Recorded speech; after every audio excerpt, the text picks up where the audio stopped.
ఏమండి, సంక్రాంతి వచ్చిందంటే అటుకులు ఆడింతారండి. పల్లెటూళ్ళు అందరూ కూడా పండిన పంటని అటుకులు ఆడింతారండి. ఆ ధాన్యాన్ని ఏం చేస్తారంటే అండి 24 గంటలు నీటిలో నానబెట్టి తర్వాత ఇలాగ ఆరబెడతారండి. ఆరబెట్టిన ధాన్యాన్ని తీసుకొచ్చండి ఈ అటుకుల మిల్లో ఇలా లోనకి వేస్తారండి. వేసిన తర్వాత ఇక్కడంతా మంట అనమాట అండి. ఈ మంట ద్వారా ఇలాగ మంట పెడుతుంటారండి. ఇది అటు నుంచి ఇటువైపు వస్తాయి అనమాట అండి ధాన్యం అండి. ఇలాగ వచ్చిన ధాన్యాన్ని ఏం చేస్తారంటే అండి ఇదిగోండి ఈ మిల్లులో వేసి అటుకులు ఆడతారనమాట. ఇది ఒక మిల్లు అండి అండి. ఆయన పేరు ఈవిడేమో ఈ పేరమ్మా ఎన్నాళ్ళ నుంచి ఆడుతున్నారమ్మా? 15 సంవత్సరాల నుంచి అటుకుల మిల్లు ఆడుతున్నారు వీళ్ళు. మీ పేరు సార్?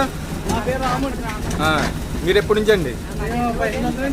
ఓకే ఓకే అండి. ఇప్పుడు ఇది ఎక్కడండి? ఇది పల్లిపాలెంలో ఈ అటుకులు ఆడటం అనేది ఫేమస్ అనమాట అండి.